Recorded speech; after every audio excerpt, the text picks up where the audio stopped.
Abandi mwajya bita ingunzu wa musore udafite amafaranga ariko by'umwihariko ukunda abakobwa beza. Nashinnye ibyaha abana afite imyaka nka 16 Kuri 16 urumva ari yamaze kubuta. Mu muco nyarwanda bigaragara ko kera abantu bashakaga abagore barenze umwe. Gukora imibonano mpuzabitsina ni ibintu bikenewe mu buzima. Igisambo cyabuze aho kiba nyine bakita icyana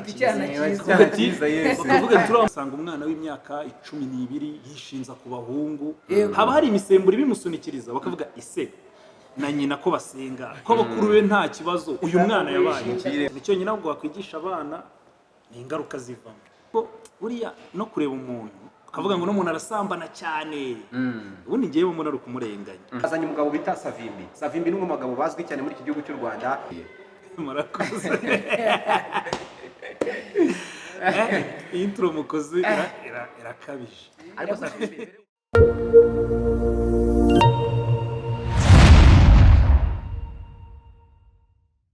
Yes, ladies and gentlemen, reka tubasuhuza abantu bose bakomeje kudukurikira kuri Scoop TV. Nko mumenyereye akenshi muhansanga nge Elvino Kwizera, ariko ntabwo mba DJ nyine. Uyu munsi ngiye koze introduction ariko DJ Panda arahari DJ. Yo. Neza ko ari urize introduce. Hoya. Impamvu numva kuri introduce ni umugabo munini cyane. Ni umugabo ufite ubuhanga cyane mu buryo hari uburyo bano bantu bize za pedagogie na za psychologie bajya kuvuga umuntu bakamuzana mu byo bita amasyllogisme n'amalogique ugasanga akeneye umuntu nkaho uzi ikinyarwanda cyiza kiryoshye. So Jenny Elvino Kwizera dushimira by'umwihariko abantu dukurikira bya buri munsi kuri The Scoop TV. DJ Panda mwamubonye nimuze kwibagirwa gukora subscribe kugira ngo nubundi ibindi biganiro byose mugenda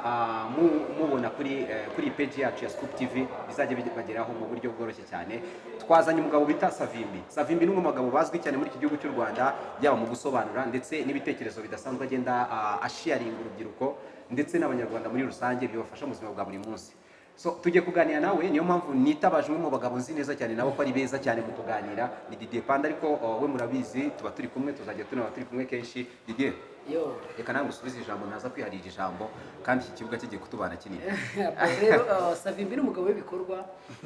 ntago ari umwe mu bantu, ntago ari umuntu uzi na Savimbi, ntago bundi hari umuntu Elvino buriya urumva Savimbi buriya hari umuntu ubundi baravanga igihe cyose iyo ugeze mu bantu ugatangira kuvuga ngo nkora ibi. Urumva utarubaka izina ariko hari umuntu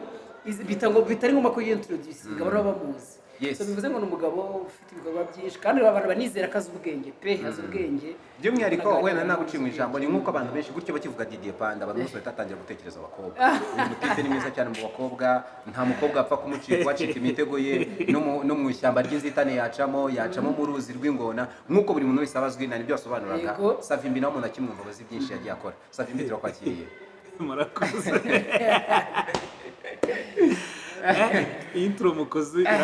irakabije. Ariko Savimbi mbere ko twinjira mu kiganiro buriya rero bino bintu byo kuvuga ngo umuntu ngo afite ubwenge ngo umuntu mwakiriye ngo ni umugabo udasanzwe, bino bintu ntago aba ari fresh. None hari ukuntu nk'uko nigendera imihanda ugasanga wenda nyuze nk'ahantu ndakotoye kandi mwaramaze kumvuga y'ibigwi ntibingana gutya naza aho nabikoreye. Umva niyo mpamvu rero niyo mpamvu ubuzima busanzwe batajya afata intwari ngo bayite intwari ikiriho kuko nta muntu n'umwe utakora ikosa. Urumva nta muntu n'umwe utakora ikosa kandi abafaraso bajya ngo rero timene buri muntu wese yakora ikosa igihe cyose kiri muzima kireka nyine atari muzima ariko atakora ikosa. So rero ntago biraza kudushyira ku ruhande ngo twibagirwe bya bigwi, ahubwo ikintu wenda ndi buhereho nsa nko gusabamo inama ndetse n'abaduteza amatwi muri rusange kiraza kubafasha ku musore umuvandimwe ajya bita ingunzu wa musore udafite amafaranga ariko by'umwihariko ukunda abakobwa beza ariko ufite discipline. Ubwo ni igweja mu magambo ni igweja, afite discipline, yize neza, arakijijwe ariko akaba ari igweja, ari ingunzu. Niki yakora kugira ngo yigarurire umutima w'umwana mwiza? Tuvuge urugero nk'abantu baby beza tubona kuri za social platform. Namwe rero mutangiye kubaza ko muragira ngo mugire inama se y'itekinike. Tubwire ushaka gusanga tekinike itadufasha twenyine irenafasha n'abandi bantu bagiye kudukurikira. Jewe ku kintu kijyanye n'imibanire sinzi abantu byarahindutse bashyira imbere amafaranga ariko jewe nta nubwo ariko mbibona buriya. Kenshi abantu bagendera mu Kigali bagafata ibintu batanashaka ariko bavuga ngo societe nibyo ishaka nibyo bigezweho. Jewe niko njya mbibona ntakubeshya kuko nta kuntu wasobanura ukuntu umwana mwiza w'umukobwa yakurikira umuntu ufite amafaranga yamara kugera muri rwa rugo cyangwa se muri relationship amaze no kuyabona ariko akanga guta ka gasore kandi ku ruhande kuko gafite wenda nako ibindi kamukorera cyangwa se ariho umutima we uri bivuze ngo rero society yobeje umuntu ajya niko akundi ugira gutyo ukabona umuntu wajyanye umubiri ariko umutima we warasigaye kundi mubiri yego rero ikintu ahubwo nagira uwo musore nawe nimba wowe ukunze umukobwa kandi ukabona umukobwa ari ku rwego ruri hejuru n'abamutereta bakurusha amafaranga we nta kintu uriho nubwo we waruvuze ngo yize neza ngo yize neza ariko nta mafaranga afite harimo n'ikibazo cy'uko ibyo yize atabibyaza umusaruro nagerageze ubundi ibintu ni bibiri iyo itabyaye ikimasa ibyara inyana ubwo biranga cyangwa bikeme ntagende agerageza amahirwe ye n'ibyanga agende nyine relationship ubundi ibiri hagati y'abantu babiri wowe imbaraga zose washyiramo undi atabishaka uburi guta igihe ngewe nicyo navuga tuvuze n'iki kintu hari igihe by'umwihariko nk'abasore iyo akiri mu myaka mitoya muri za segonderi muri za kaminuza ahura n'umukobwa atarisobanukirwa ataramenya hanze bimeze bite ataramenya ko za Dubai zibaho n'ahandi hantu henshi asohokerwa ukaba nyine waciringa n'uwo musore bari ku kigero kimwe ariko nyuma y'uko arenze ibyo ngibyo akamenya ibyo byose akabona batakiri ku rwego rumwe abenshi mu basore bajya bavuga ati ariko by'umwihariko niba nancomotse akaba agiye ariko byaranakuyemo n'amanota nagerageje no gukoramo ntari binagende n'ubundi nakuyemo ayanjye uwo musore utekereza gutyo wowe kuri wowe iyo context uyumva ute ninjye mba numva ari ubujiji ku kintu kijyanye n'imibonano mpuzabitsina nimba nyine ukundanye n'umuntu akagera igihe mubyemeranya mwese mukabikora sibyo ubundi ni ibintu ahubwo umubiri uba ukeneye kuruta uko wavuga ngo ni ibintu nziyemerana njye nemera yuko gusambana niko babyita reka iryo jambo niri dukoresha ijambo n'abandi bantu n'abaganga n'abayobozi bakoresha gukora imibonano mpuzabitsina ni ibintu bikenewe mu buzima ni accessoire y'ubuzima urumva nimba umuntu mwarakanyujijeho hari n'abantu bagirana amasezerano bakavuga ati twe tuzajya ni iki kiduhuza ko nta yindire njyewe nta mafaranga ugira ariko bino bintu bikora neza tuzaba duhura n'ibi nimbona n'undi ufite amafaranga ariko nyine ubwo ni amasezerano sinzi ibi bintu n'inyamaswa zirabikora mu Rwanda hari ukuntu umuco ubigena bakavuga ngo umuntu azashaka umugore umwe amategeko yo niko abigena ariko mu muco nyarwanda bigaragara ko kera abantu bashakaga abagore barenze umwe bafatika hari polygamy yeruye ubu uyu munsi wa none njye nkeka ko buriya no kureba umuntu ukavuga ngo n'umuntu arasambana cyane ubundi ngewe mbona ari ukumurenganya ni ukuvuga ngo we niba udasambana hari ukuntu wavutse ni ukuvuga ngo hari umuntu uvukana imisemburo imuhatiriza ibyo bintu ni nk'uko hari umuntu ukunda kurya hari umuntu ushaka gukunda ukabona umwana agifite mu myaka 5 ataramenya ubwenge bakavuga ati uno mwana ni igisambo akunda ibiryo rero ni handi ugenda ugasanga umwana w'imyaka 12 yishinza ku bahungu haba hari imisemburo ibimusunikiriza bakavuga ise na nyina ko basenga ko bakuru be nta kibazo uyu mwana yabaye aho kugira ngo ababyeyi bahubwo bamukurikirane kuko hari uburyo ibyo binagomba kubyitwaramo akabana nabyo ahubwo ugasanga bari kumugira igicibwa uko bamuca kure niko ubwo bamwegereza bya bintu agiye kwishoramo atanazi ibyo ari byo rero gusambana buriya hari n'abandi hari ababihisha hari n'abagumana nabyo bakabana nabyo bakananirwa gutera intambwe ngo babigaragaze ni nk'uko bavuga ngo igisambo cyabuze aho kiba nyine bakita icyana cyiza bakavuga ati uriya mwana rwose ntiyiba cyangwa yarahindutse ariko wenda ni imbaraga nke ahubwo abantu bamenye ubwenge bwo kurinda ahubwo ni wa mugani w'abongereza bajya babivuga neza ngo physical weakness produces good characters iyo nta ntege ufite umunyamico myiza kuko niho nta muntu wakubita aho nibyo rero ku kintu kijyanye n'imibonano mpuzabitsina ukuntu mbifata ni ibintu bikenewe ikintu cyonyine ahubwo wakwigisha abana ni ingaruka zivamo cyane cyane ab'abakobwa guhuza umubiri ntabwo wabuza abantu buya rega twemere ko ibintu biba mu bwihisho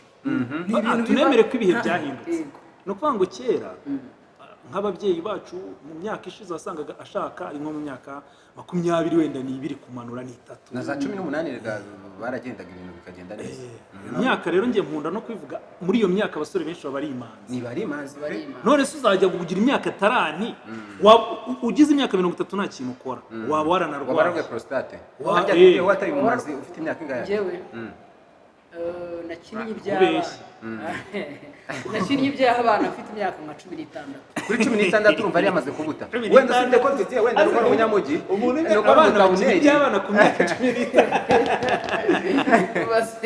Wenda ari kuri Dauneri ariko twegereka ngwere cyane cyane nkangiye vuka mu cyaro. Twe kuri iyo myaka 10 ku myaka 16 nari ntarigera natinyuka guhagarara n'umukobwa. Ku buryo wenda ku myaka 20 aribwo nijajaraga ariko kubera yuko bagenzi banjye bampushinze buri gihe wenda usanga mu kiganiro ku ishuri babivuga akavuga ati bwa mbere ufite ingahe nterete yes naterese bwa mbere uvuga bwa mbere utakaza mbinoza reka turebe nari mfite 25 ubu umaze imyaka 16 umuntu uza kuyiya experience ufite imyaka 16 experience none se imyaka neza mfite 40 neza mfite imyaka mfite 29 reka nibarize reka mbaze Savimbi nawe urafatanya ko dushobora perspective y'ukuntu wege mwumva ibi bintu njyewe iyo witegereje uyu munsi wa none abantu barimo barashaka abakobwa barimo barashaka uyu munsi wa none urebe nk'abo muziranye wowe uri umusore uyu munsi wa none bashatse umukobwa arashaka akagera mu rugo akamara umwaka umwe yitonze atuje ari umugore ugendera ku mategeko yo mu rugo nyuma y'umwaka umwe agatangira kujya ahamagara amaniga ye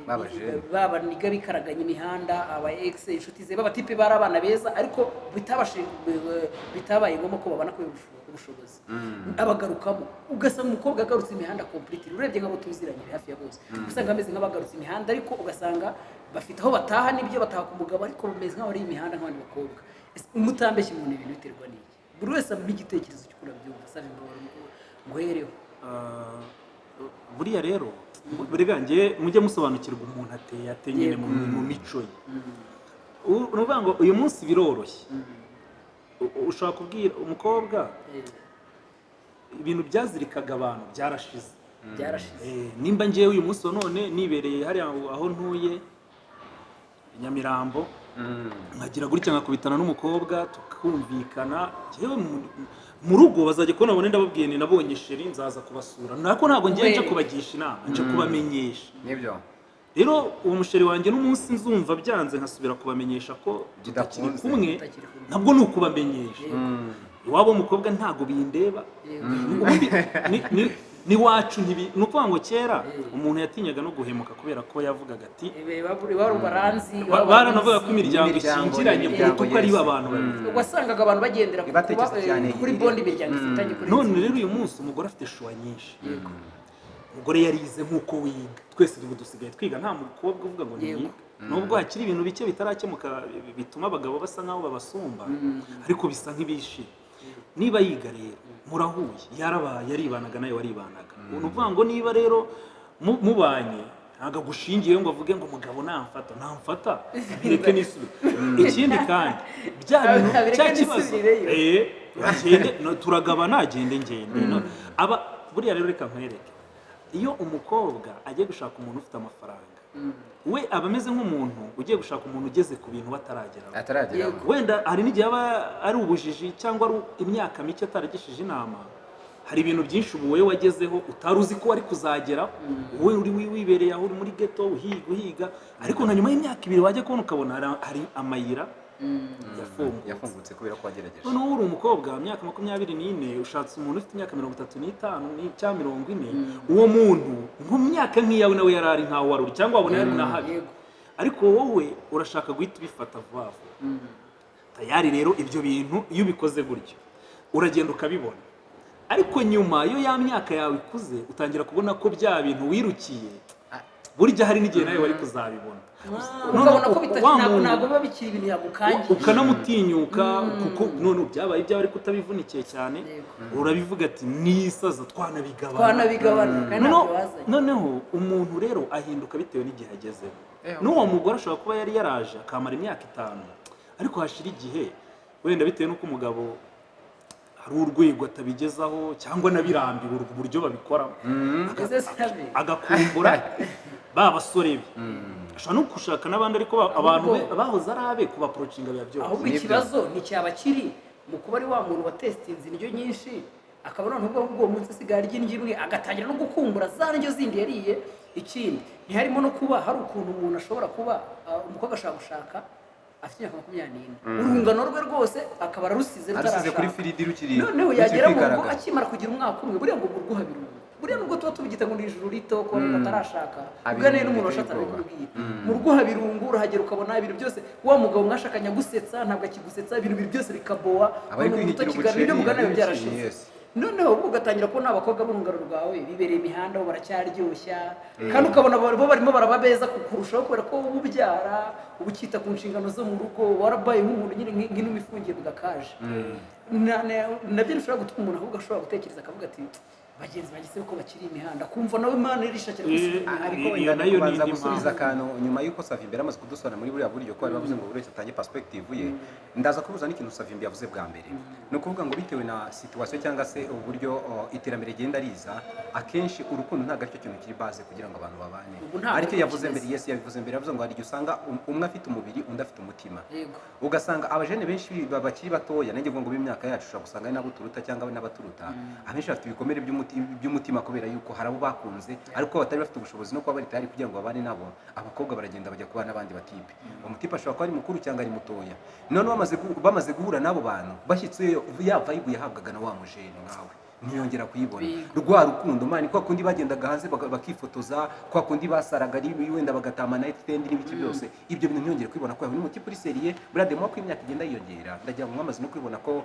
ntabwo tukiri babana b'imyaka 23 21 ubona ko hari uburyo wari uteye nko mu myaka nk'itanu ishize cyangwa 10 ishize utakimeze uyu munsi hari ibintu busigaye wikaruma arabaye serious so rero umwana akagenda azi neza yuko uyu mupapa ufite amafaranga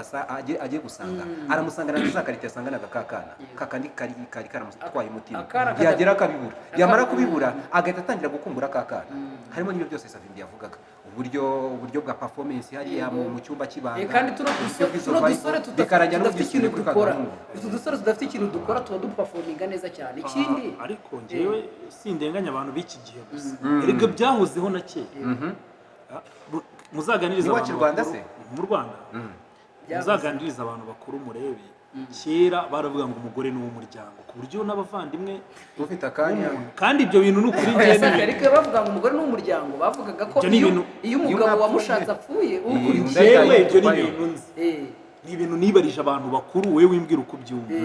nabibaje abantu bakuru bagiye batandukanye niba ufite barumuna bawe cyangwa bakuru bawe washobora kujya ku bagore babo nabo bakaza ku wawe wenda bazabigarurisha no buriya nabyumvise cyane ku banyarwanda bagiye bahunga cyane cyane Uganda bakomeje uwo muco none se baciye umugani ngo abana b'abaturanyi barasa ubushaka ugira ngo ni iki nyine nuko erega kera ntabwo ari izi night club bashobora gusanga nko ku musozi wose muhatuye muri abantu bane abana banyu rero niba basa nuko byivangaga ariko ubu uyu munsi wa none hari ibintu byinshi bagenda batwegereza umuntu ntimunaziranye fata akamoto ndakishyura urumva ibintu byinshi urumva kera umuntu utari umuturanyi wawe yabaga ari kure cyane umuturanyi si ubundi ninde umuntu niba ari umusaza yakatiraga abana bisambuye buri wese agatura muri iyo sambu babaga baturanye ahubwo ikindi kintu mbona rero ahubwo mwe mumenye kamere muntu iteye ibyo bintu umuntu ararambirwa ashobora kugera aho bitewe n'uko mubana ewana ugasanga na wa muntu n'ubwo yaguciye inyuma nta n'ubwo ubundi ukwiye kumubreminga cyane wenda nuko uba utareba mu mutima we ushobora gusanga aba ari ibintu binarenze ubundi expectinga ko umuntu azakora ibintu nk'ari marayika nicyo kintu cya mbere kibi abantu bagomba kwivanamo ibintu ashobora kubikora saha ni saha uzi impamvu njyewe ntajye mpfa kubreminga umuntu wampemukiye cyangwa nkoreye ikintu njyewe hari abantu benshi nanjye mbana nagiye ndaburiza ariko nkavugana ibintu ni bibi ariko narabikoze ariko sinshaka ko abantu babimenya batazanyanga bakabona muri iyo image ndifo rero buriya nanjye umuntu ndaburije mpita mvuga nti shabura nawe yakaguye ntabwo ari karuma ahubwo yaguye muri ka kantu nanjye njya nkora nanjye njya gakora ariko mwumva sinshaka ko ndaburiza abantu ngo banyange undi muntu nanjye buriya rijya nkorera ikintu nkavuga nti buriya nawe ni ya situwasiyo ni ya situation kaneye kubikaza ikindi kintu nanone ngiye buriya mbona kinakuza bino bintu byo kuba umugore atashikama mu rugo sinzi mbura nta nubwo mujya murabona influence ya zino internet zino mbuga nkoranyambaga imbuga nkoranyambaga zisigaye zituma ubundi kera umukobwa ashakaga yabaga complete atandukanye n'aba ex atandukanye n'abantu bose niyo bumvaga ngo yarashatse ntandi yo kumukura abaga hari ariko umunsi wa none umu ex nimero ye iracyafite muri telefone nawe arayifite hari abandi bantu bashyashya bari muri diaspora hari ubu ngubu uyu munsi si yabaye umudugudu kubera imbuga nkoranyambaga umuntu uri muri Australia amuhamagara nkabicaranye mu Rwanda n'imigaragarire uri kubyumva urabona umigaragarire y'abantu kera ubundi umugore washatse yabaga no kwisura atandukanye n'umuntu tuvuge ko yashatse ashize icyumweru mwarahuraga ugahita ubona ko ibitenge ni umuntu wambaye ibitenge ni umuntu none uyu munsi wa none ukubitana n'umuntu ubu ngubu ikintu cyonyine ngo gishobora kuranga umuntu ko yashatse ni impeta ariko nayo hari igihe bayikura ahubwo ubu n'ikibabaje ngo ubu abagore bubatse basa neza kurusha abakobwa ariko ugasanga kandi ngo bananoroshye umuntu reka mvubaze ikindi abantu ntibakibyara abana benshi kera wasangaga umugore abyara nka rimwe mu myaka 2 uburyo buhoraho ugasanga yashizemo amabere yabaye imishumi ariko ubu umukobwa aragenda akabyara abana 2 agahita avuga ati naba dushoboye kurera amashuri ibiryo birahenze umuntu ubyaye 2 nyuma y'imyaka 3-5 iyo muhuye yambariye ipantaro umusore yamutereta abameze nimuhurira mu kabari yaje kwinywera agacupa nimuhurira mu kabari yaje kunywa agacupa urahita uvuga uti wahabona ari n'umukobwa urumva rero abantu ntabwo uko dutera imbere kera wasangaga umwana w'umuhungu umwita ko ari mukuru mutoya kumva arababaye ashaka kuba umugabo ariko ubu bari kugabanyisha imyaka abagore ntabwo bashaka kugaragara nk'abamama abagabo nabo uragenda usange niba ari akagasatsi yaragakaraze iwana ubwo nuko ibihe rero iyo biri guhinduka gutya abantu buriya basavayivinga n'abashobora kujyana nabyo niwizirika cyane ugashaka kwanga nyine gutembana n'umugezi nyine uzavuna nyine ukizirika kuri gakondo ukavanga abana bawe niba uzi ko ukifite wa muco ngo sinaganiriza abana ngo hari ibintu ntabona uko mbabwira barabibona kuri interinete babibwirwe n'abantu nyine bari kubashuka bafite ibintu bamamaza ubwo rero wowe ahubwo jyana n'igihe no kujyana n'igihe no kuvuga ngo Dide uramfasha no kuvuga ngo mu kanya gakeya nari kubera ko naje ndimo kwihuta nakoresheje akabike nazanye n'umusore arimo kugenda aganiriza ambwira ngo yes ariko ngwita story atireka muri iki ati nari natwaye umugore mu gitondo arimo kumbwira ati ubu ngubu sinishimye ngo umugore amubwiraga ati ngo ntago nishimye mpamvu ki umugabo wanjye tujye kumarana igihe kijya kugera mu mwaka wose akora akantu kamwe ako kantu kamwe nako ni wa muntu utamwiza w'ubumwe mwiza ufunze neza mwiza cyane kubera ko ari busy mu kazi ari mu biki byose none ubwo ngasigara nirwanaho ngo mama ambwiraga ngo na n'ubu ndimo kwibaza ni gute ndaza rwandoringa iyo situation kubera ko byikumbangamira nkanje ubwo yabigiraga umumotari bagenda bigana umumotari narabimbwiye uretse umumotari message yayumvise bamubwiraga yayumvisha ko kubaganirije yayumvisha ahubwo se ntabwo yaguhaye nimero zo mudamu oya kandi uneze wowe umuntu akubwiye ikibazo kandi uri mu bantu bagikemura uwo mumotari ubwo urumva umumotari ni n'ikimotari kiri gitoya ariko cyubatse urumva no kugira ngo amufungukire mu gifite shape yagira ngo arebe ubushaka bwo urumva umumotari mani yabaye idari ariko urumva njya kimara kubimbwira namaje ngo ufite imyaka ingahe arambwira ngo ugende cyafite imyaka 21 ndabizi zose umubwira ngo nyereka nimero yakwishyuriye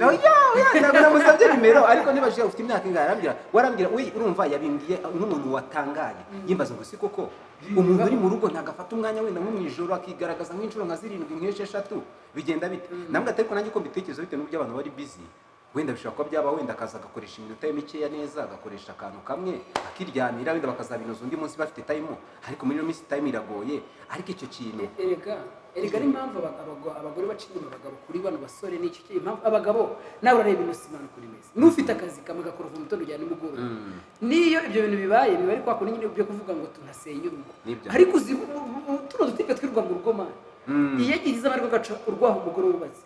kuko uwo mutipe nta kandi kazi abagira ni ukuvuga ngo we atangira we ahubwo bibara kurongora umugore nk'akazi urumva none se atangira gukora iyo story uwo mugore ubwo urumva adafite rezo afite rezo kuko utabasha kumva situation umugabo arimo ahubwo umugabo we akwiye nawe kuyumva none se ubwo urumva umugore we yorohewe Elvino Safi reka twari gutya Didier njyewe hari umuntu umwe wambwiye ni docteur ubu ni docteur kuri Faisal nibyo yarambwiye ngo umubiri w'umuntu ni 100% in ball ni igitsina cy'umugabo ni 1% ariko iryo 1% ubwo ibindi bisigaye umubiri wose ni 9 ibyo rimwe ku ijana risenya urugo uzi ikintu bivuze uwo uko byarwa kose impamvu ituma abantu babiri buri wese ati waba akaza bakabana ni icyo kintu rero kitagenze neza biba biri na like ko umuntu yasubira iwabo ariko reka tumatune kino kintu nibyo buriya akenshi turimo kujya kureba cyane cyane ko umukobwa bavuye iwabo mu rugo kugira ngo aze gusangira ubwo buzima n'umugabo anaryo ko iryo funguro atariraga iwabo kuko ntayaranabyemerewe iryo tunda ajya afata akanya aryicaremo arikoresha uko arishaka ariko ubuzima turimo kubamo muri izi generasiyo zacu abenshi ujya ugasanga abanye n'umugore ntabwo agira inzu urumva ntabwo afite akazi kiwe kari personnel ni umukozi ukorera abandi bantu ugasanga wenda ku kazi ntabwo bimeze neza boss arimo kumukanda ntazi situation uburyo bimeze yanataha mu rugo akaza urumva ari kuri iyo stress yaje yatinze afite umunaniro yakoresha umunota we neza umugore ntiyumve kondisiyo arimo umugore wawe ntabwo umunota wakoresha neza ahubwo hari ikintu ugomba kumenya iyo umugore umurutishije akazi byose urabihomba umugore ugomba n'akazi nese duhitemo noneho umugore akazi ahubwo dore ikintu rero mwebwe dore ikintu nabona safi nibyo uri bize n'akazi nukora ako kazi ariko buriya aho kugira ngo ujye umuhereza umunota umwe umunota umwe we yemera ko udashyitse umunota umwe wa buri munsi wamwihorera ukajya ufata umunsi umwe ku cyumweru waruhutse ukavuga uti ni umunsi nishambe mfite akazi kamba n'iminsi yose ariko n'umunsi ntahari umuryango uwo munsi akaba ari umunsi witwa ngo ni umunsi wo gukosora amadosi urubyumva akaba ari umunsi wo gukosora ibintu byose byapfuye muri icyo cyumweru urabona wenda mani buriya rero buri kibazo bari particulier ushobora no gusanga nibyo ari ukumwikiza atari uko n'akazi aba agahungiramo ahubwo bafite ikindi kibazo ariko hari igihe n'umuntu urumva ndabizi buriya abantu benshi basigaye bajya gushakana biriya bintu barabigerageje rero bazanye imbaraga zabo hari igihe umugabo ahubwo aba anajya ku kazi akitinza kuko adashaka no gutaha buriya abantu iyo babaye honete bakaganira bakavugaho ikibazo kiri bakanafatanya gushaka umuti icyo gihe baba bagifite icyerekezo kimwe ariko burya hari n'igihe umuntu abikora yikiza cyangwa atanabishaka cyangwa afite n'ahandi aba avuye rero iyo ugiye kureba urugo rw'abantu nk'uwo mumotari umugore ashobora kuza akamuririra nk'uko ariko wenda wakumva umugabo ugasanga noneho nawe umubajije ibye nawe yakubwira ibye yumvise uruhande rumwe agahita aza yumva umuntu yararenganye ariko rega abantu bose bababazwa buriya abantu bose ubundi ngo Buda niko yigishije ngo iyo umuntu ikintu intandaro y'akababaro kose kaba muri iyi si ni ukwifuza reka dushimire Savimbi yes reka tumushimire by'umwihariko tunabashimire mwese mwakomeje gukurikira ibiganiro bya Scoop TV mwakoze cyane wibuke gukora subscribe kugira ngo ibiganiro nk'ibi ngibi bikajye bigucika undi muhanzi cyangwa se undi mustar wese mu iki gihugu cy'u Rwanda wakenera kugira ngo tuzabazanire mujye muri comment mutubwire kugira ngo tujye turushaho kubazanira abastar banyu mugende mureba mumenyera hamwe ibyo batekereza ndetse ibyo bifuzaho turabakunda cyane Paso Koto Visa Larga ariko mbere ko dusoza tubwira abantu ubu twicare muri Dove Hotel barimo barareba background inyuma ahantu bafite view nziza nibyo ukeneye gutera ivi ukeneye gukora igikorwa icyo ari cyo cyose ukenera hoteli nziza muri Kigali ahantu baguhereza serivisi nziza gana Dove Hotel ino muri Dove Hotel wicarana tuze reba ikiganiro twakoze nta kintu na kimwe cy'akavuyo kigeze kigaragara ahantu heza cyane afite piscine nini cyane ahantu heza Dove Hotel bya bintu byose hoteli dukenera ziba zifite yes kudeshaka kuri Dove Hotel